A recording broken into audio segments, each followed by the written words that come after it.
Good evening. हमारा AP वाला chapter complete हो गया है, तो कुछ क्वेश्चंस हैं, एक दो मैं करा देती हूँ। अच्छे क्वेश्चंस हैं। सो दिस क्वेश्चन इज, ये सीबीएसई के 2008, 2017, 2023 में आया है। सीबीएसई एग्जाम में नहीं, ये बाकी के अगर किसी कॉम्पिटिशन एग्जाम में बैठते हैं तो इस तरह के क्वेश्चन देखने को मिल जाते हैं। So question is, if the pth term of an AP is q and qth term is p, prove that the nth term is p plus q minus n. Okay, तो इस तरह के क्वेश्चन हमें कहीं भी देखने को मिल जाते हैं। क्लियर? पी की जगह एम हो सकता है, एन हो सकता है, एक्स वाई हो सकता है, या कोई और वेरिएबल हो सकता है। सो क्वेश्चन है, अगर पी टर्म है किसी एपी की क्यू और क्यू टर्म है पी, तो प्रूव करो कि एनथ टर्म ये होगा। Okay, so pth term in A P कितना है? Q. It means a plus p minus one into d equals to q. यही होता है इक्वेशन फर्स्ट, यही होता है। फॉर्मूला क्या होता है? A plus n minus one into d. Nth term होती है, पी टर्म क्या हो जाएगी? एन की जगह पी आ जाएगा। Okay, qth term of an A P क्या है? पी। क्यूथ टर्म का मतलब हो जाएगा a plus q minus one into d equal to p. So this is equation 2। Now subtract equation first from equation 2 में से फर्स्ट को subtract कर दो। हमें nth टर्म फाइंड करना है, राइट? तो हमें पहले ए और डी की वैल्यू तो पता होनी चाहिए। ए और डी की वैल्यू पता करने के लिए हम सेकंड में से फर्स्ट को सब्ट्रैक्ट कर देंगे। तो a q minus one d equals to p, a plus p minus one d equals to q. So this is 2, this is 1। Subtract करो, सब्ट्रैक्ट करेंगे तो साइन माइनस का हो जाएगा, ये माइनस ये। ए से सब्ट्रैक्ट हो गया, Q minus one minus P minus one, right? D दोनों में कॉमन है, ये हो जाएगा पी माइनस क्यू। डी की वैल्यू क्या आएगी? पी माइनस क्यू अपॉन, ये क्या हो जाएगा? Q minus one minus P plus one. One से वन सब्ट्रैक्ट हो गया। ओके, ये है क्यू माइनस पी, ऊपर है पी माइनस, तो मैं माइनस का कॉमन लेके ऐसे लिख सकती हूँ, क्यू माइनस पी। नीचे क्या बचा? Q minus P. क्यों बचा? वन से वन सब्ट्रैक्ट हो गया, ये क्यू रह गया और ये पी रह गया माइनस का। यहाँ से मैंने माइनस कॉमन ले लिया, माइनस का अंदर मल्टीप्लाई कर दो, क्यू माइनस का हो जाएगा, पी प्लस का हो जाएगा। सो यहाँ से डी की वैल्यू क्या आ गई? सो डी की वैल्यू क्या आ गई? माइनस का वन। डी की वैल्यू यहाँ से क्या आ गई? माइनस का वन। फ्रॉम वन डी की वैल्यू माइनस का वन रख दो। So a plus p minus one q. So a की वैल्यू क्या आ जाएगी? ये सब इधर पहुंच जाएगा, ए की वैल्यू जाएगी क्यू माइनस का है, उधर पहुंच के प्लस का, क्यू प्लस, ये इधर माइनस का है पूरा, इधर जाके ये प्लस का हो गया, तो ये हो जाएगा Q plus p minus one. So this is the value of A. Okay okay, अब नाउ हमें क्या फाइंड करना था? अब हमारे पास ए की वैल्यू है, डी की वैल्यू है, डी की वैल्यू है, ए की वैल्यू है। हमें क्या करना है? Nth term of A P क्या हो जाएगा? A plus n minus one into d, right? So a की वैल्यू क्या है? Q plus p minus one, okay, plus n minus one. D की वैल्यू क्या है? Minus one. सॉल्व करो, q plus p minus one minus n plus one. Clear? Minus one का इधर multiply कर दिया ना। So this is q plus p -1 और +1 सब्ट्रैक्ट हो गए एक दूसरे से, -n. Is this? Yes, we can write this like P plus Q minus N. Proved. AN. यही करना था. सो इस तरह के क्वेश्चन हमें एग्जाम में देखने को मिल जाते हैं, बहुत ईजी होते हैं, कुछ भी नहीं था. Second question is if the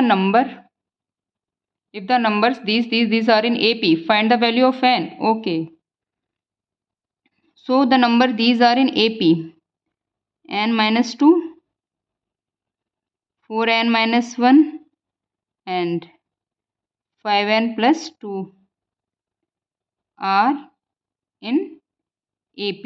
अगर ये AP में है तो क्या होता है AP की form, A2 minus A1 equals to A3 minus A2. ये होता है, मतलब सेकंड में से फर्स्ट नंबर माइनस करो, वो थर्ड में से सेकंड नंबर माइनस करने के इक्वल होता है. ये हो गया A1, ये A2 और दिस इज A3. D तभी तो निकालते हैं, -n minus 2, 5n plus 2 minus 4n minus 1. तो हो जाएगा 4n minus 1 minus n plus 2, right. Here 5n plus 2 minus 4n minus minus plus 1. सो 4 में से n गया तो 3n प्लस 1, ये हो जाएगा n प्लस 3. सो n को इधर ले आओ, 1 को इधर ले जाओ.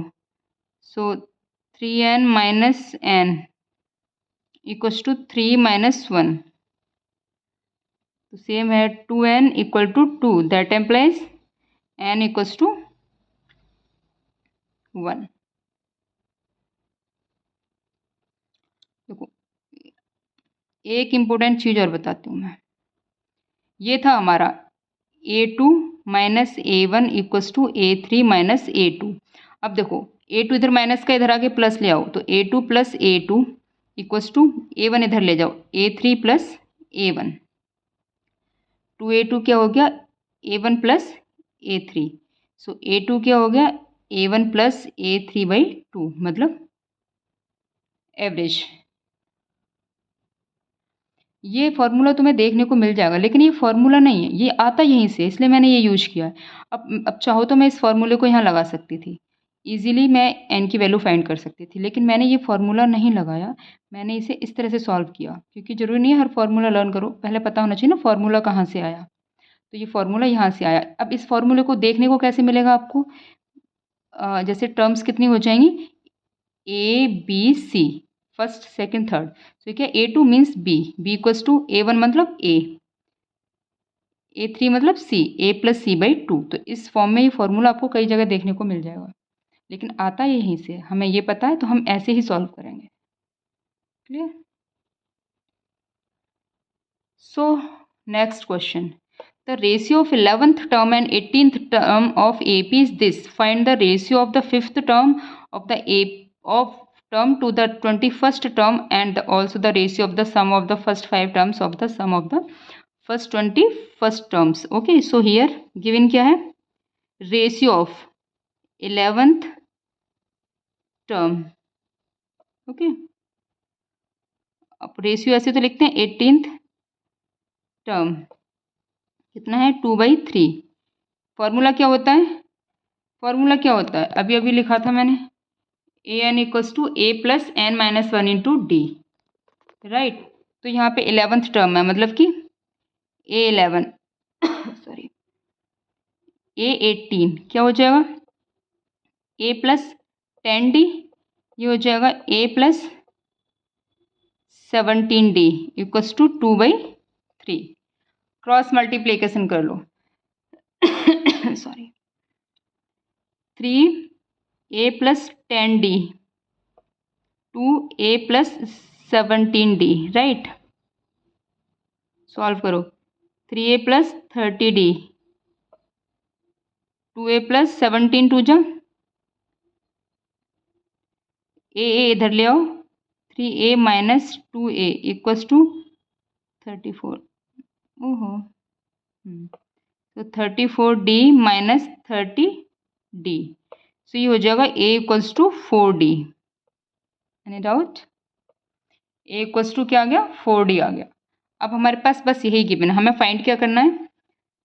Fifth term of the ratio, fifth term of the AP to the 21st term. Ratio find करना है फिफ्थ टर्म का और 21st टर्म का। सो रेशियो क्या हो जाएगा? A5, फिफ्थ टर्म का A5 upon A21, 21st term बोला है ना, तो A21। सो ये क्या हो जाएगा? A plus 4D, right. और ये क्या हो जाएगा? A plus 20D। Okay, using A equal to 4D। A की वैल्यू क्या है? 4D। सो A5 अपॉन A21 क्या हो जाएगा? A प्लस, ए की जगह क्या लिखोगे? 4D, 4D plus 4D upon 4D plus 20D, right. So A5 upon A21 क्या हो जाएगा? 4D plus 4D 8D upon 20 plus 4 24D, right. So d से डी सब्ट्रैक्ट हो गया, सब्ट्रैक्ट नहीं सॉरी डिवाइड हो गया।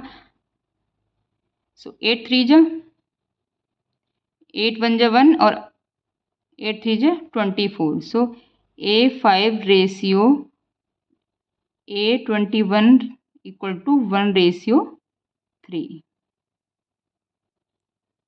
क्लियर? सो एक आंसर तो ये हो गया।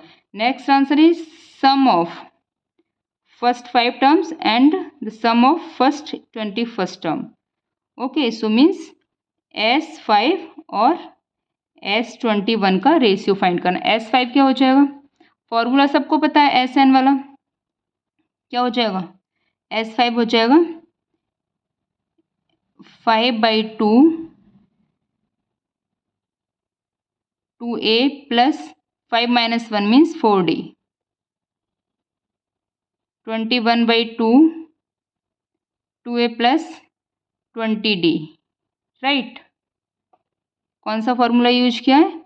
Using SN equal to N/2 2A plus N minus 1D। Okay, तो S5 अपॉन यूजिंग, अब क्या यूज करना है? A equals to 4D, A की जगह 4D। सो S5 अपॉन S21 क्या हो जाएगा? 2 से 2, ये 2 है, ये 1/2 है, 1/2 से 1/2 डिवाइड हो गया। सो ये क्या आएगा? 5 2 4 जा 8 8D प्लस 4D। नीचे क्या रह जाएगा? 21 8D प्लस 20D। ये कितना हो जाएगा? 8 4 जा 8 प्लस 4 12। सो 5 इंटू 12D। ये हो जाएगा 21 इंटू 28D। डी से डी सब्ट्रैक्ट सॉरी डिवाइड हो गया। सो ये क्या हो जाएगा? 5 इंटू 12, राइट। और हियर 22 को कैसे लिख सकते हैं? 3 इंटू 7। 28 को कैसे लिख सकते हैं? 7 इंटू 4। अब देखो 3 और 4 से ये 12 डिवाइड हो जाएगा, तो क्या बचेगा? 5 अपॉन 7 7 जा 49। सो S5 रेशियो S21 क्या हो जाएगा? 5 रेशियो 49। क्लियर? 3 4 जा 12, 12 से 12 डिवाइड हो गया। सो 5 बचा ऊपर, 7 7 जा 49। सो 5 S5 और S21 का रेशियो क्या है? 5 रेशियो 49। देखा, रेशियो से हमने बाकी के रेशियो भी फाइंड कर दिए। तो इस तरह के क्वेश्चन अक्सर एग्जाम में देखने को मिलते हैं। ये आया था 2023 में और एग्जाम्पलर में भी है। ये क्वेश्चन भी एग्जाम्पलर का, और भी बहुत सारे क्वेश्चन है ऐसे जो एग्जाम्पलर में है कि आप सॉल्व करना। अगर कोई प्रॉब्लम हो तो मैसेज में यस मैसेज देना। Okay, so thank you. Next class में हम नेक्स्ट चैप्टर स्टार्ट करेंगे। I think next chapter is triangle. Okay, thank you.